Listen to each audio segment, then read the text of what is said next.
आइए जानते हैं राजस्थान के हर जिले और हर क्षेत्र की 25 फटाफट बड़ी खबरें सिर्फ 10 मिनट में। आज के इस वीडियो में हम जानेंगे कि सरकार ने कौन कौन सी बड़ी घोषणाएं की हैं। आपको बताया जाएगा कि कौन कौन सी चीजें सस्ती होने वाली हैं। महिलाओं को 50,000 रुपए की राशि कब से मिलेगी और मजदूरों के खाते में 20,000 रुपए कब से आने वाले हैं। राजस्थान से जुड़ी हर बड़ी और भरोसेमंद अपडेट आज इसी वीडियो में मिलने वाली है, इसलिए वीडियो को लाइक करें, चैनल को सब्सक्राइब करें और कमेंट में अपने जिले और अपने शहर का नाम जरूर लिखें।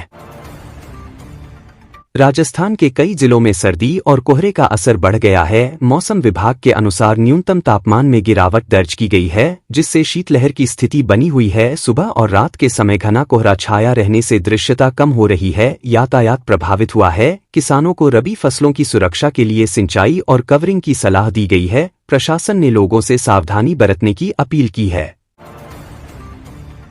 पश्चिमी राजस्थान के कुछ इलाकों में पश्चिमी विक्षोभ के असर से ठंडी हवाएं चल रही हैं। तापमान में उतार चढ़ाव बना हुआ है। मौसम विभाग ने अगले कुछ दिनों तक ठंड बढ़ने की संभावना जताई है। किसान फसल प्रबंधन को लेकर सतर्क हैं। सुबह के समय कोहरा कृषि कार्यों को प्रभावित कर रहा है।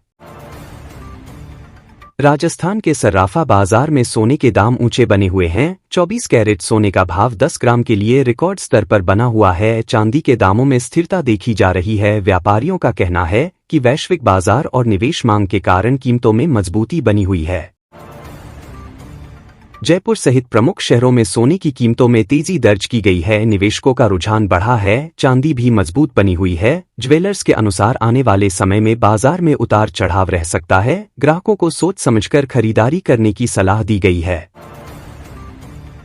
राजस्थान में पेट्रोल और डीजल के दाम स्थिर बने हुए हैं। जयपुर में पेट्रोल 104 रुपए के आसपास और डीजल 90 रुपए प्रति लीटर के करीब बिक रहा है। अंतर्राष्ट्रीय बाजार में स्थिरता के कारण उपभोक्ताओं को राहत मिली है। पेट्रोल पंपों पर पर्याप्त स्टॉक मौजूद है।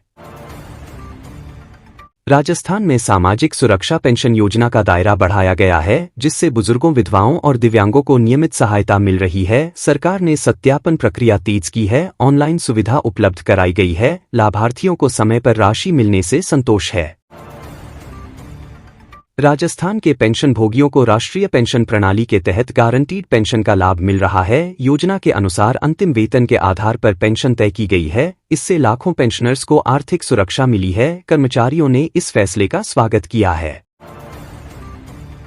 राजस्थान में किसानों के लिए कृषि ऋण वितरण अभियान तेज किया गया है। हजारों किसानों को सस्ती ब्याज दर पर ऋण उपलब्ध कराया जा रहा है। इससे खेती की लागत कम होगी और उत्पादन बढ़ेगा। किसान संगठनों ने योजना को लाभकारी बताया है।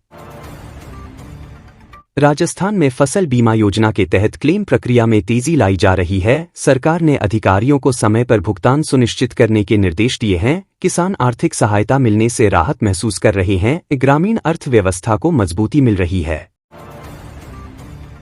राजस्थान की राजनीति में हलचल तेज हो गई है। मतदाता सूची पुनरीक्षण अभियान के तहत लाखों नामों का सत्यापन किया जा रहा है। राजनीतिक दल सक्रिय हो गए हैं। युवा मतदाताओं को जोड़ने पर जोर दिया जा रहा है। यह प्रक्रिया चुनावी तैयारियों को मजबूत करेगी। किसान मुद्दों को लेकर सियासत गरमाई हुई है। खाद और सिंचाई को लेकर विपक्ष ने सरकार पर सवाल उठाए हैं। किसान संगठनों ने समाधान की मांग की है। यह मुद्दा आने वाले सत्रों में प्रमुख रहने की संभावना है। राजस्थान में केंद्र सरकार की नई स्वास्थ्य योजना के तहत अन्य राज्यों में भी कैशलेस इलाज की सुविधा दी जा रही है। इससे आम लोगों को बड़ी राहत मिली है। इलाज के लिए अब राज्य से बाहर जाने पर भी खर्च की चिंता नहीं रहेगी। राजस्थान पुलिस ने विशेष अभियान के तहत अपराधियों पर कार्रवाई तेज की है। कई जिलों में गिरोहों का पर्दाफाश किया गया है। पुलिस का कहना है कि कानून व्यवस्था मजबूत करने के लिए सख्त कदम उठाए जा रहे हैं। जनता में सुरक्षा का भरोसा बढ़ा है। जयपुर में साइबर ठगी के मामलों पर पुलिस ने बड़ी कार्रवाई की है। फर्जी अधिकारी बनकर ठगी करने वाले आरोपियों को गिरफ्तार किया गया है। पुलिस लोगों से सतर्क रहने की अपील कर रही है। राजस्थान लोक सेवा आयोग ने भर्ती परीक्षाओं का कैलेंडर जारी किया है। हजारों पदों पर भर्तियां होंगी। युवाओं में उत्साह देखा जा रहा है। परीक्षा प्रक्रिया को पारदर्शी रखने का दावा किया गया है। राजस्थान सरकार ने विभिन्न विभागों में नई भर्तियों को मंजूरी दी है। आवेदन प्रक्रिया शुरू हो चुकी है। बेरोजगार युवाओं को रोजगार मिलने की उम्मीद बढ़ी है। राजस्थान बोर्ड ने 10वीं और 12वीं की परीक्षाएं साल में 2 बार कराने का फैसला लिया है। इससे छात्रों को दूसरा अवसर मिलेगा। शिक्षा विशेषज्ञों ने फैसले को सकारात्मक बताया है। केंद्रीय और नवोदय विद्यालयों में शिक्षक भर्ती के लिए आवेदन दोबारा खोले गए हैं। उम्मीदवारों को ऑनलाइन आवेदन करने के निर्देश दिए गए हैं। इससे शिक्षा व्यवस्था को मजबूती मिलेगी। राजस्थान की मंडियों में फसल के भाव फिलहाल स्थिर बने हुए हैं। किसानों को सलाह दी गई है कि वे सही समय पर फसल बेचें ताकि बेहतर दाम मिल सके। विशेषज्ञ बाजार पर नजर बनाए रखने की बात कह रहे हैं।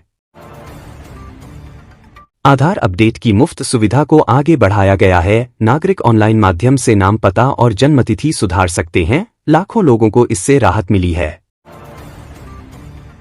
पैन कार्ड को आधार से लिंक नहीं कराने पर समस्याएं बढ़ सकती हैं। करदाताओं को जल्द प्रक्रिया पूरी करने की सलाह दी गई है ताकि आयकर से जुड़े काम प्रभावित न हो। राजस्थान में नई सरकारी योजनाओं के तहत उद्योग और रोजगार को बढ़ावा दिया जा रहा है। निवेश बढ़ने से स्थानीय युवाओं को अवसर मिल रहे हैं। सरकार का फोकस विकास पर बना हुआ है। राजस्थान रॉयल्स टीम आगामी क्रिकेट सीजन की तैयारी में जुटी है। खिलाड़ियों के चयन और अभ्यास पर जोर दिया जा रहा है। प्रशंसकों में उत्साह बना हुआ है।